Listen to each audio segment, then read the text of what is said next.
Online teaching में आपका स्वागत है। प्यारे बच्चों, आज मैं आपको कक्षा 9th में अर्थशास्त्र में भारत में खाद्य सुरक्षा इस टॉपिक ये मैं आपको पढ़ाने जा रहा हूँ। इसमें मैं आपको पढ़ा चुका हूँ कि भारत में खाद्य सुरक्षा क्यों,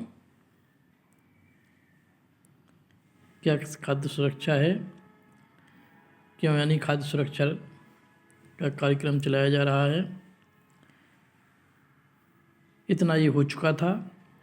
अब नेक्स्ट इसकी आगे मैं आपको अंत्योदय अन्न योजना, इस योजना के बारे में मैं प्रकाश डालूंगा। अंत्योदय अन्न योजना दिसंबर 2000 में शुरू की गई थी। इस योजना के अंतर्गत लक्षित सार्वजनिक वितरण प्रणाली में आने वाली निर्धनता रेखा से नीचे के परिवारों में से 1 करोड़ लोगों की पहचान की गई, यानी वे बहुत ही गरीब हैं।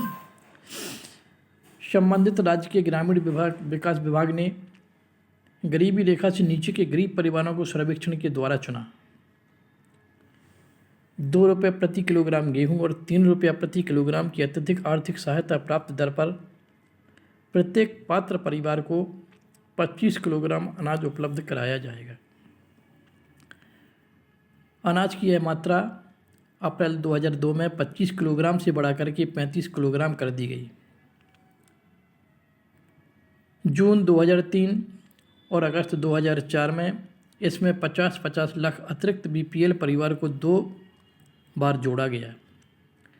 इससे योजना में आने वाले परिवारों की संख्या 2 करोड़ हो गई। तो इस तरह से ये अंत्योदय योजना है। अब बात आती है सहायकी या सब्सिडी किसे कहते हैं। सब्सिडी वह भुगतान है जो सरकार द्वारा किसी उत्पादक को बाजार कीमत की अनुपूर्ति के लिए किया जाता है। सहायकी से घरेलू उत्पादकों के लिए ऊंची आय कायम रखते हुए उपभोक्ता कीमतों को कम किया जा सकता है। तो इस तरह से ये आपको इसके बारे में बताया गया है। इसके आगे दिया गया है कि सहकारी समितियों की खाद्य सुरक्षा में भूमिका। भारत में विशेषकर देश के दक्षिणी और पश्चिमी भागों में सहकारी समितियां भी खाद्य सुरक्षा में एक महत्वपूर्ण भूमिका निभा रही हैं। जो सहकारी समितियां दी गई हैं, सहकारी समितियां निर्धन लोगों को खाद्यान्न की बिक्री के लिए कम कीमत वाली दुकानें खोलती हैं। जो भी यानी निर्धन लोग हैं उनके लिए खाद्यान्न की बिक्री के लिए कम कीमत उनके लिए लागू की जाती है। कम कीमत वाली दुकानें ये कहलाती हैं। जैसे तमिलनाडु में जितनी राशन की दुकानें हैं उनमें से करीब 94% सहकारी समितियों के माध्यम से चलाई जा रही हैं। दिल्ली में मदर डेयरी उपभोक्ताओं को दिल्ली सरकार द्वारा निर्धारित नियंत्रित दरों पर दूध और सब्जियां उपलब्ध कराने में तेज़ी से प्रगति कर रही है। गुजरात में दूध तथा दुग्ध उत्पादों में अमूल एक और सफल सहकारी समिति का उदाहरण है।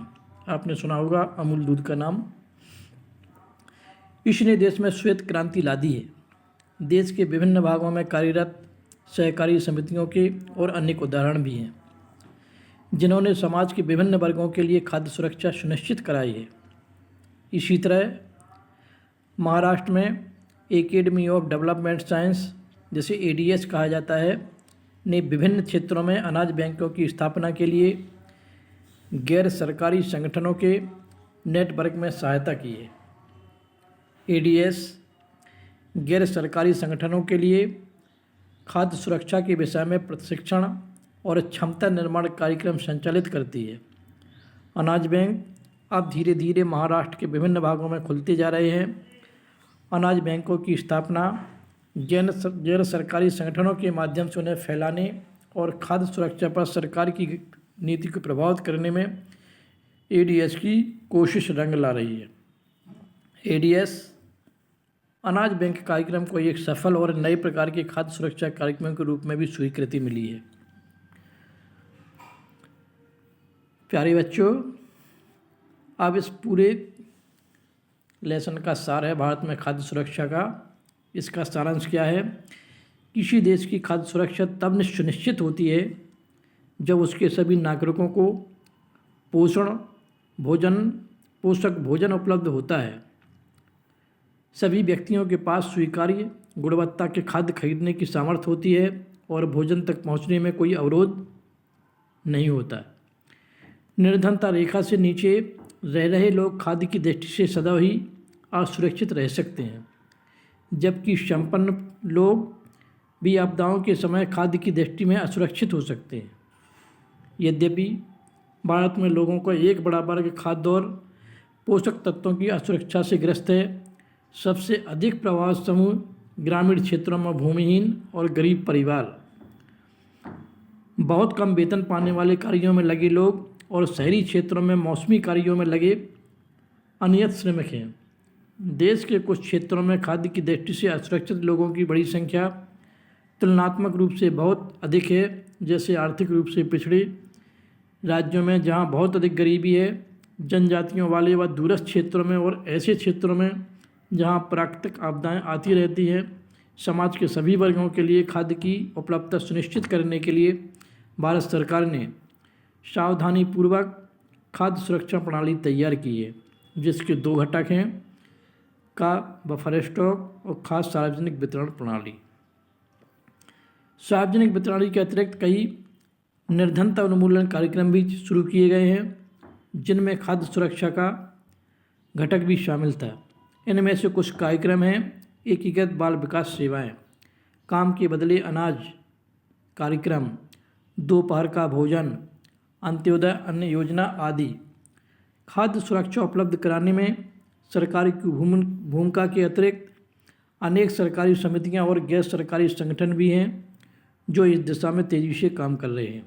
तो प्यारे बच्चों, आज के वीडियो में बस इतना ही। नेक्स्ट में अगली वीडियो में फिर आपसे मिलूँगा। Okay, bye.